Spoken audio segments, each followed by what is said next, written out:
Dr. Mason here again. I just thought I would provide a little bit more information and in-depth on the field notes. These are going to be really important to our success in the course. You've been looking over the things that you have to accomplish week to week. I kind of think about these field note assignments as the heartbeat of the course.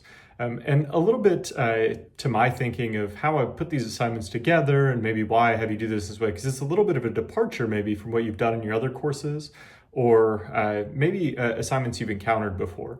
So part of this, as we get into graduate study, one of the things I really want you to do, as I mentioned in the other video, is start forming your own research questions and taking some self-direction into the course.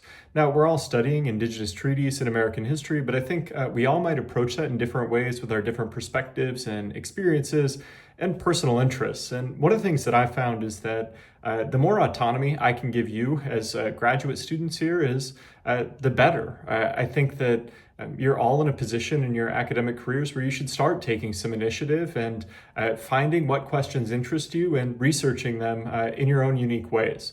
And so these assignments are really designed to allow you to do that. And I know that can be maybe a little bit intimidating. I've had several of you reach out via email, and I just wanted to kind of clarify a few things. So first, you're going to pick a topic from the reading. And what I mean by that is anything that relates to the reading. A couple of you have asked if there's a list of topics I could send you, and no. One of the reasons why I don't do that is in past courses, I've really seen that if I give you a list of topics, you're going to just pick one of those and do it. And that totally undermines the creativity and personality that I want you to bring to the assignment. So as you do that, one of the easiest ways students have found to find a research topic is to pick a specific thing. A lot of times people will choose in this class something like a treaty or an historical individual and then form a research question around it that maybe pairs it with an aspect of historical thinking or historical thinking skills. So probably earlier in your career as a historian, you've thought about things like continuity and change, or progress and decline, or historical agency, empathy and moral judgment, historical significance, kind of the big skills that people normally talk about as the historian's craft. And so a lot of times people will take one specific topic, and if you want to think about this as historical Mad Libs, where you're choosing a noun and then pairing it with some type of adjective, maybe that's a way to think about it. But when you choose that topic, let's say for me, one of my most treaties of interest is the Multinational Treaty of Prairie du Chien in 1825. Now that doesn't come up in our reading this week, but I'm going to choose that. I could talk then by forming a research question about how did that represent continuity and change for Indigenous peoples of the upper Midwest. So my research question might be something like, how did the Multinational Treaty of Prairie du Chien in 1825 represent continuity and change for Native peoples in the upper Midwest? Maybe if I want to do something related to agency, I would talk about how did the Sauk leader Black Hawk show historical agency in the years following the Multinational Treaty of Prairie du Chien in 1825. So hopefully that's helpful and instructive and gets you moving as you start to do this. And then you're going to start finding sources related to that. It does say you're going to find journal articles. I just care that those are academic sources. I want you to be thinking about who wrote it and why you should pay attention to them. Some students have reached out to me and asked the question of, could I use a book for this? You could use a book that's been peer-reviewed, so you'll probably want something that's been on an academic press in particular, written by a historian. I always caution students that when we start to think about sources, one of the things you want to think about is who wrote it and why you should be listening to them as an authority on the topic that you're studying. And so that's what I really care about. Journal articles are the easiest way to do that most of the time, but a couple of you are working on companion reading lists for this course, or finding other books you can pull in that maybe you could then use in a classroom with like an AP class or something. That's totally fine too. If you have questions about that stuff or any of this stuff, reach out, and especially these first few weeks, I'll really be here to walk you through that most hours of the day.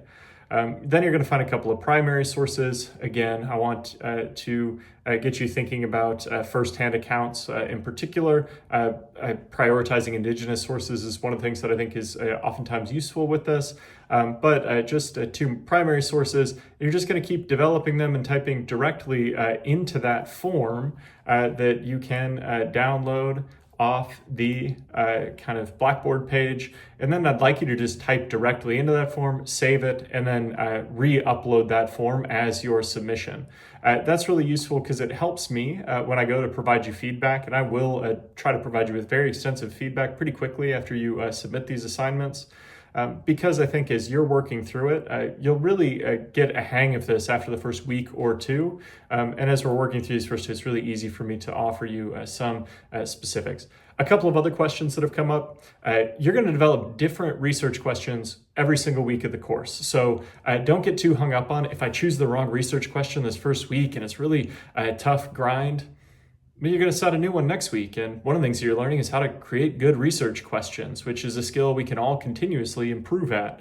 Same with research. This pedagogy is designed to give you lots of opportunities to practice skills repeatedly. I talk a lot of times with my undergrad students in particular about how we got to really commit to being willing to struggle through stuff on a week-to-week basis if we're going to develop new skills and continue to get better at them. And one of the things I think about that we take for granted, whether it's when we get to graduate school or even after you finish graduate school, is we're all in the process of improving and getting better at all of this stuff all the time. I know if I think about the researcher I am today versus the researcher I was a year ago, or when I finished my PhD, or when I finished my undergrad, I've continued to grow year over year over year as I practice these skills. So that's a huge part of mastery.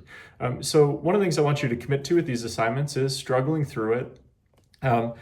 As you work on this, you can form research questions that relate to each other. A lot of students do that, and then they'll turn it into the final project at the end. I'll have more video kind of insights into that as we move through. But you don't have to paint yourself in any kind of corner this first week. I want you to form a simple research question and then work through the process and put together some research, and then I'll get you some feedback right as you turn that in, and we'll work through it together. And I think you'll find that this is a really rewarding way to approach historical research. I think you'll find it as a great laboratory for working not just on your research skills, but also on how you're forming research questions, how you're doing your readings and pulling things out of them, and then also how you're working with each other to see the different types of research topics people develop. And that's why we do the collaborative discussion as class in the way that we do, where you'll be talking about these assignments. Again, if you have other questions about this, make sure you're reaching out. I am happy and excited to help you through this process. I think we're going to have a really, really great course here. And I look forward to getting to know each of you through your work as we move through this first week. Stay in touch, and I'll talk to you soon. Thanks.